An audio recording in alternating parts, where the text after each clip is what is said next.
Hello everyone and welcome back to From Our Basement Gaming. Hey everyone. We are back with part 12 Back we are. of our Croc Let's Play. That indeed. And yeah. Yeah.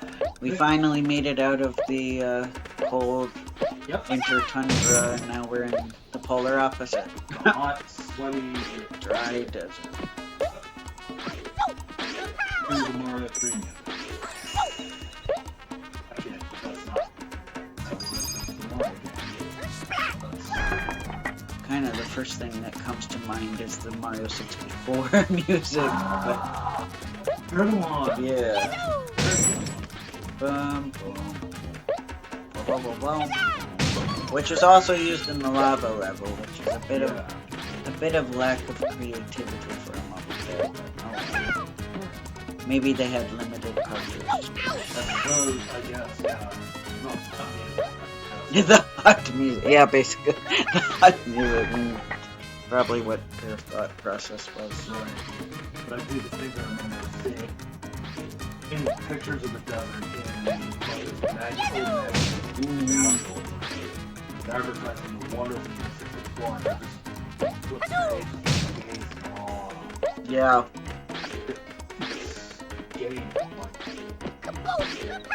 Oh yeah, at the time it was mind-blowing. It was. Oh yeah, another favorite from the N64 era in terms of like desert music.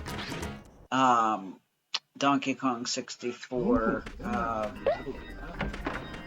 I forget what the name was.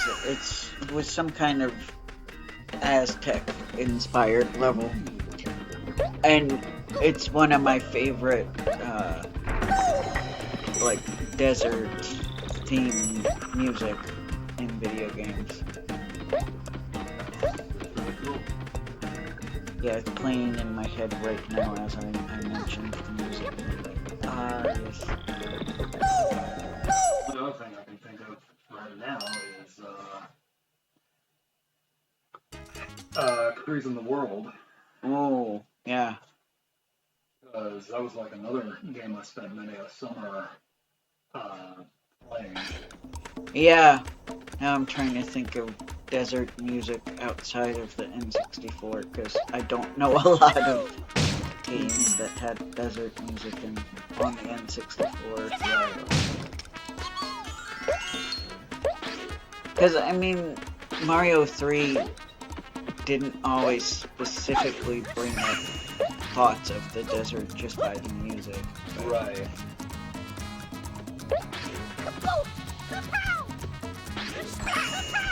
Gerudo Desert. That's a good one on the N64. Even though that's maybe a little different from the other desert music. So that's what helps it stand out. Yeah, it's kind of got this European feel to it. Yeah, definitely. I thought at first Mediterranean, but yeah, maybe Mediterranean, maybe a little bit of Spanish. Oh yeah, Spanish definitely. Yeah, which is part of the Mediterranean, but you know what I mean, guys. Oh yeah. Yeah, the Spirit Temple music makes me think of the desert. Sure. It does. Yeah. I always got that ancient. Yeah, I think that's what they were going for.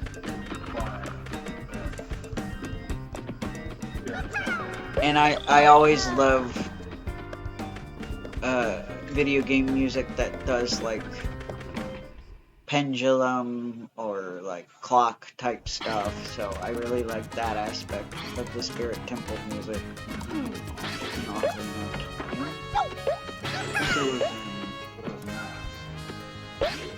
Yeah, the Akana Desert, or whatever. My only thing with Majora's Mask is they did do with their overworlds, they did a lot of recycling of the same melody. Yeah. They kind of use the same song for each just with different instrumentals. And I'm not as big of a fan of that. Right. I like the music still, but yeah. I remember you playing the house on Mario World. Yeah, and I felt so bad because he reacted as if I was like going, "This is bad and unoriginal," and I wasn't trying to say that. Right. I was, but I could tell you felt a little defensive at first. And I'm like, I'm not insulting it. It's just I literally bought the soundtrack and was listening. And I'm like, yeah, that's the thing about this game. It's got the despite it's always a neck and neck race between Mario 3 and Mario World. Mm-hmm. I can safely tell you musically, Mario 3 is very diverse. Yeah, I mean, Super Mario World does a good job of not making you tired of the fact that it does the same melody multiple times, because they use so many different instrumentations and like almost like kind of remix, so to speak, of the same melody. So it wasn't necessarily meant as an insult. It was just a, oh, I remember this being the thing. And as somebody who's kind of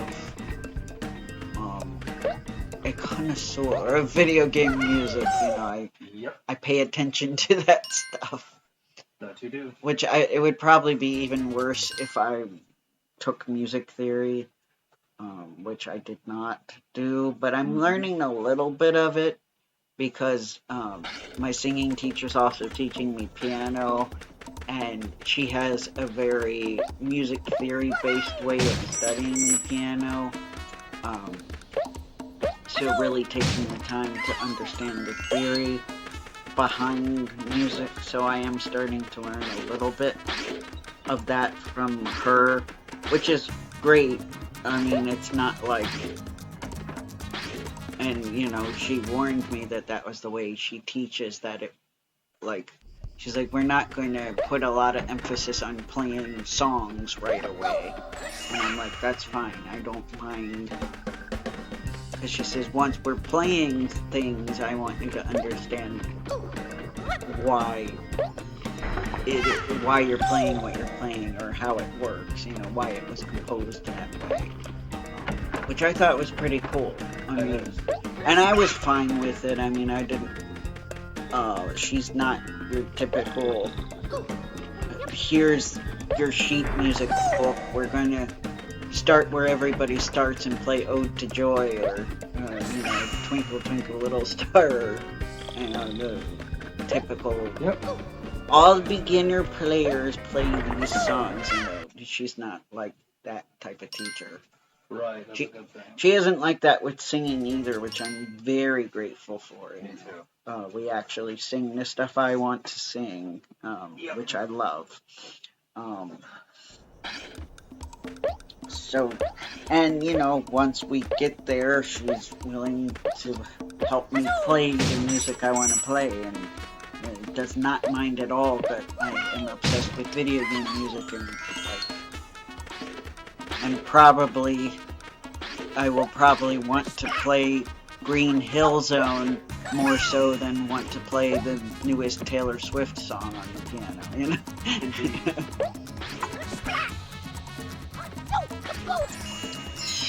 Because, man, once I'm able to play Green Hill Zone, then I've probably made it, because that is not an easy thing. I looked at the composition of that, because I'm like, it'll be easy. I look at the sheet music, and no.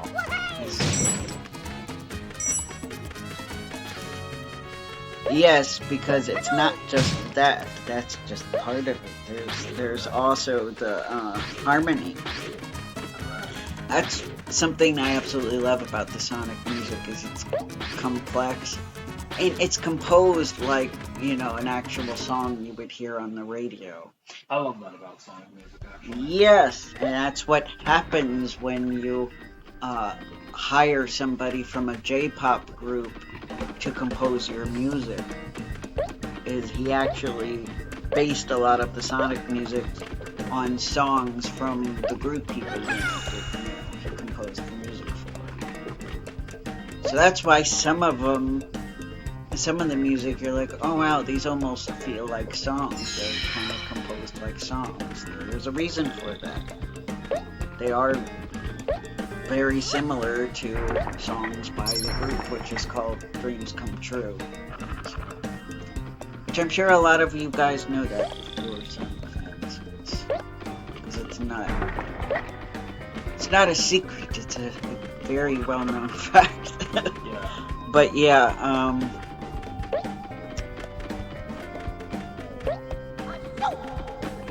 yeah, once you start to study that stuff, and even before I did, I always found it fascinating to hear the different parts of video game music, and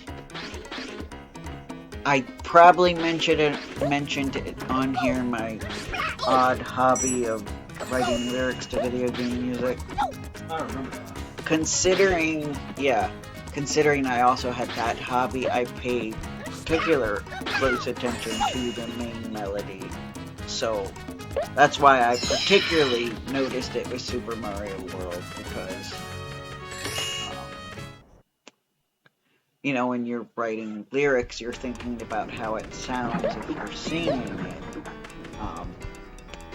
So when you're singing, it becomes even more obvious that, oh, this melody is the same. And also, it's not that hard to find out. I know, getting a little difficult. It is. Yes.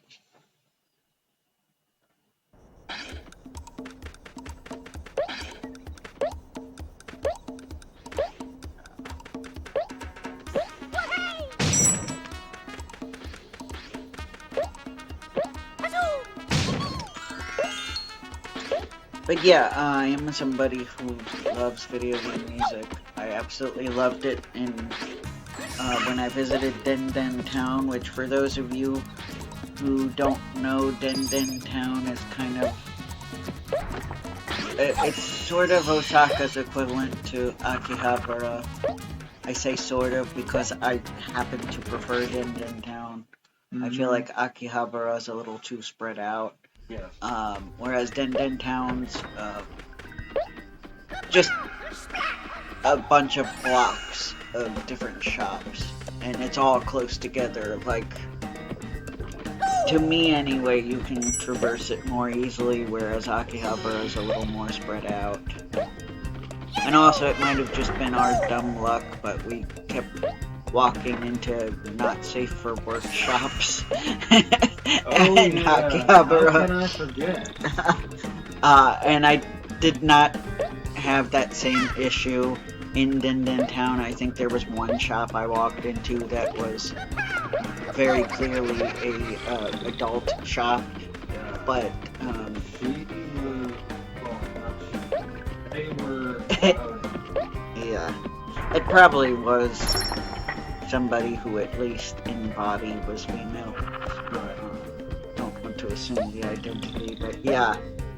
To the point where I'm actually looking like, are they okay?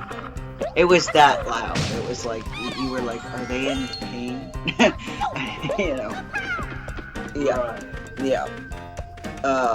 I was just surprised that they were openly playing that, because I'm like, I mean, this is just a shop you can walk into. There's not, guards being like, are you 18 or older at the door? So it's like,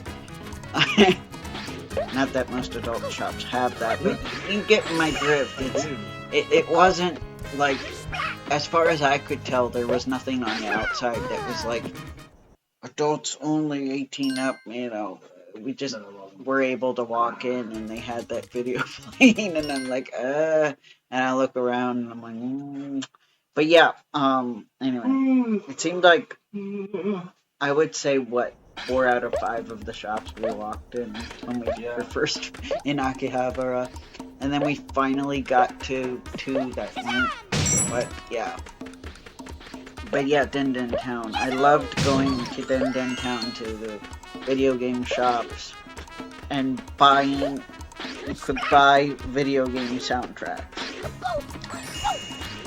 I think one of the reasons, excuse me, we at least pre-internet did not really sell video game soundtracks over here, because I don't know, I guess nobody thought it was a market to tap into over here.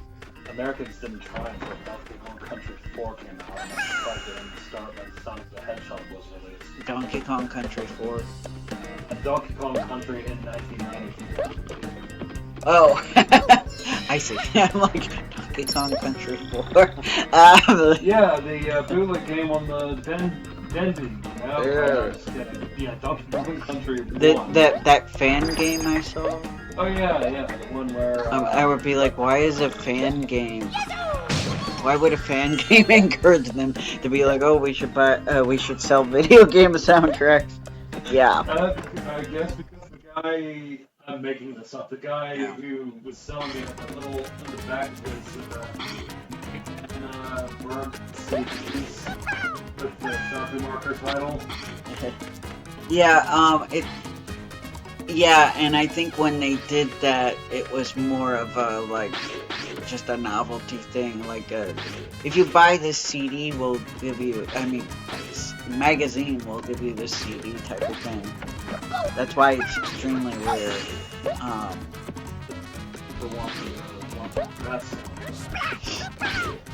Yeah. Yeah.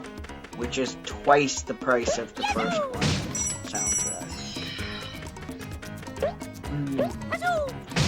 Like, I might never want these.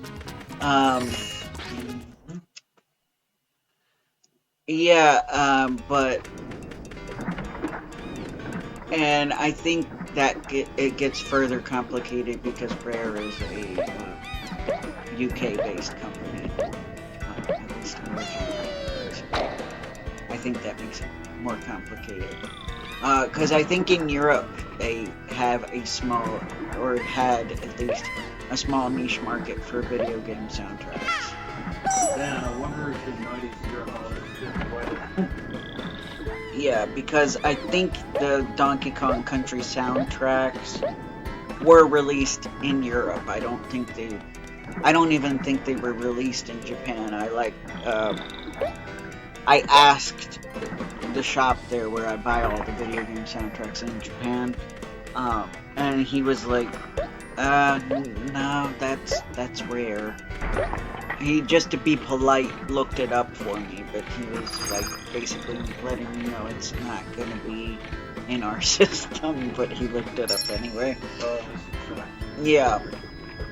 But yeah, I absolutely loved buying video game soundtracks there. I bought Sonic stuff, Pokemon, Mario, a little bit of Mario, but not a lot. I wanted to buy Kirby, but it was ungodly expensive. Same with the Zelda soundtracks. But yeah, I bought a lot of Sonic soundtracks. Because, you know, even though they abandoned the idea of having Sonic be in a band, music has still played such a large role in the Sonic franchise. So of course, and it was weird to realize, because it was like, it's one of those things where it's right under your nose, but you don't notice it. Avix produces a lot of the soundtracks for Sonic. Avix Tracks, which is Ayumi Hamasaki's record company. So a major record company in Japan produces a lot of the Sonic soundtracks. And, you know, we wouldn't hear of that over here. Like, you know, I think our record companies would kind of scoff at the video game Right. soundtracks. Like, yeah. So to just let you know how the market is very different in Japan. And I feel like now with the internet, there is a lot more effort to make the CDs a little bit more international friendly. But I don't think we'll ever get to the point where you'll see them in music stores, sadly. You probably just at conventions and online, but do you know how happy I get when I find multi-disc video game soundtracks? Beaming with joy. Yeah, I am like, no matter what time of the year it is all of a sudden Christmas or my birthday. Especially if it's a game I really love. Like, I was able to buy the Chrono Trigger soundtrack in Japan. The funny thing about Chrono Trigger, and I've probably told you guys about this before, is before I even played the game and knew anything about the game, I was exposed to the soundtrack and fell in love with the soundtrack of Chrono Trigger.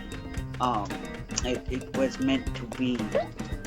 It was my fate that I would eventually play the game because I discovered the soundtrack and fell in love with it when I was like 7 or 8.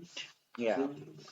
The early days of the internet when when websites would have MIDI versions of music they liked. Oh, can I forget those? That was my first exposure to a Chrono Trigger song. And then I later on was able to listen to more and listen to like the actual sound, like in-game soundtrack. So yeah, I was literally contemplating buying a soundtrack for a game I had never played. And the only reason I didn't do it back then was because I was young and it cost money, and I knew I would have to convince my parents, and they'd be like, you haven't even played this game. That's amazing. Yeah. Thank you very much. Chrono Trigger game from the music. Just to give you guys an idea of how serious I am about video game music. I was a frequent user of a website called videogamemusic.org, or it might have been vgmusic.org, and that's where I would hear MIDI versions of video game soundtracks. And I discovered soundtracks for some games I'd never played on there as well. And I would pick out, like, my favorites, because sometimes people would make remixes. Like, a very popular song they would remix is Ice Cap Zone, from Sonic 3. And I would, like, pick out my favorite remixes and save them to my computer to listen to. Oh yeah, and eventually I discovered overclocked remixes, which are kind of the newer generation of what the MIDI remixes were, where they actually use more realistic, like sounding more like real instruments remixes, like fan remixes. As far as I know, that website's still up, but I don't know. So.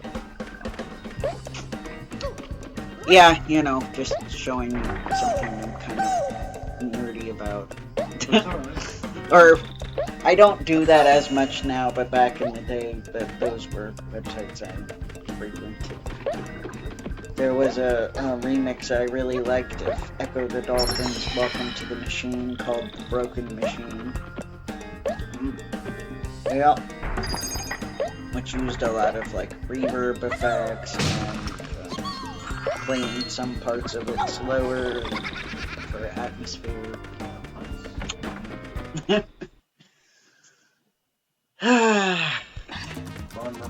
Yeah.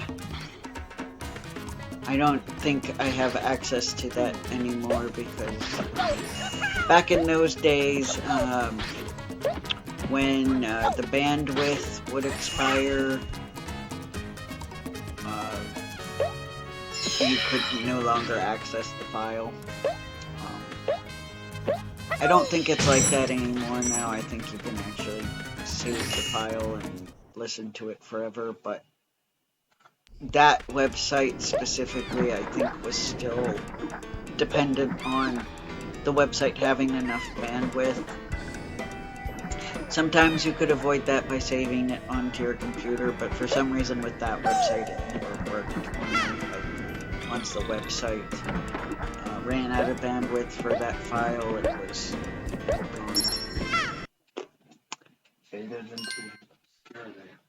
Yeah, I tried to put it on a CD so I could still listen to it, but it didn't work. It could sound like a creepypasta. Yeah. And my one friend cracked up because my way of telling myself that it didn't work, and because I was frustrated, it like didn't even work on the computer. I just wrote fatal error disk, and one of my friends at the time just thought it was hilarious that I called it fatal error disk. And I'm like, well, I put that on there to know that I can't burn anything on it, because it basically won't burn anything now, because I put a file that doesn't work on it, and it was a CDR, not a CDRW, which basically just means you can copy something onto it once, and then you can't again, whereas a CD read-write, you can burn over something you've previously burned on it. I believe, anyway. Let me know if I'm wrong. I could be misremembering. Let me know in the comments. Yes, I used to be knowledgeable about technology, but technology has advanced too much on the computer. Where I feel a little less knowledgeable about it now. I still think that there's a better technique. Well, thank you. I am a caveman. Well, yeah, I know there are some things I certainly have to be like, okay, here's what we do. Yeah, I mean, we're not the modern Stone Age. Yeah. So yeah. You're not quite as bad as like, okay, Grandpa, here's how you log into your email. You're not quite that bad, but how do I flip to channel 3? Yeah. Yeah. Yeah, you're not quite that bad. Yes, I know.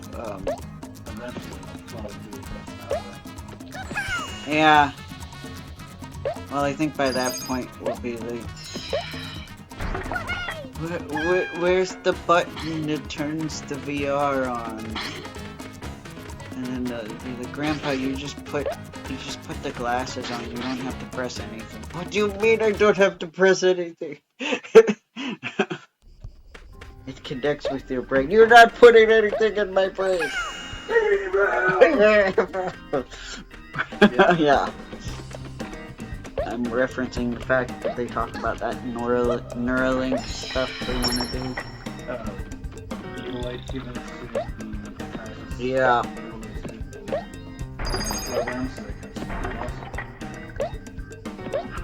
Yeah, but trying to sell it as like a you can access the technology automatically because we've implanted something into your brain that makes it work automatically with your nervous system or whatever. I don't know. It's uncomfortable sci-fi stuff. It's not the comfortable sci-fi stuff, Well, it guys. sounds like it'll cause ultimately. It could, yeah. That's why I'm like.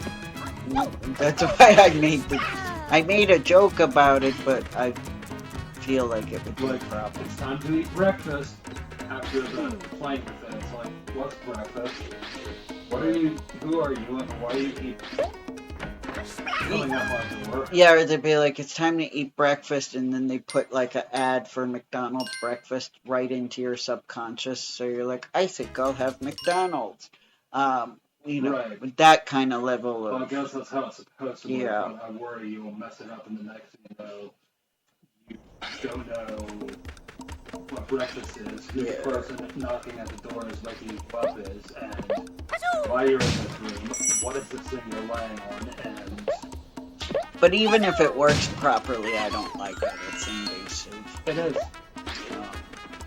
But yeah, we're just gonna do it one more time because we're actually it's time. It's time.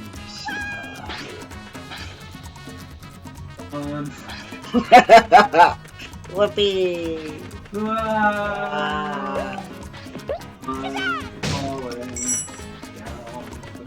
I didn't tell you to just jump off of the thing. Right. Not a jump to the left. Yeah. It's not a jump to the left. We're not time warping. You got it.